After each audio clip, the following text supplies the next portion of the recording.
একদিন গোপাল গঙ্গা পার হচ্ছিল। সেই সময় তার সঙ্গে আরো বেশ কয়েকজন লোকও গঙ্গা পার হচ্ছিল। সকলের কাছেই বেশি বেশি মাল থাকায় নৌকোটি প্রায় জলে ডুববে ডুববে এরকম হয়ে যাচ্ছিল। মাঝে মাঝে কাত হয়ে নৌকায় জলও ঢুকে যাচ্ছিল। লোকও বেশি হয়েছিল নৌকায়। তাছাড়া নৌকার মধ্যে বেশ কিছু মাছও ছিল। তাই দেখে একজন যাত্রী তার বড় মোটটা মাথায় তুলে নিয়ে সোজা হয়ে দাঁড়ালো। গোপাল তাকে দেখে জিজ্ঞেস করলো, সে মাথার উপর মাল তুলে কেন দাঁড়িয়ে আছে?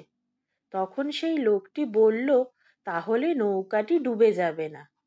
সকলে নৌকো থেকে মোটটি যদি মাথায় তুলে ধরে তাহলে নৌকাটার নাকি ওজন কমে যাবে, আর জলডুবি থেকে নৌকার সঙ্গে সঙ্গে আমাদের জান আর সম্মান দুটোই বাঁচবে।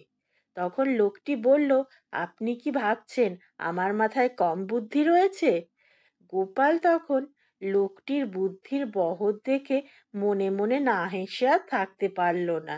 সে মনে মনে ভাবল, এই পৃথিবীতে কত রকমের আহাম্মক লোকই না রয়েছে। এই ধরনের সুন্দর সুন্দর গল্প শোনার জন্যে এখনই আমার চ্যানেলটি সাবস্ক্রাইব করে নিন।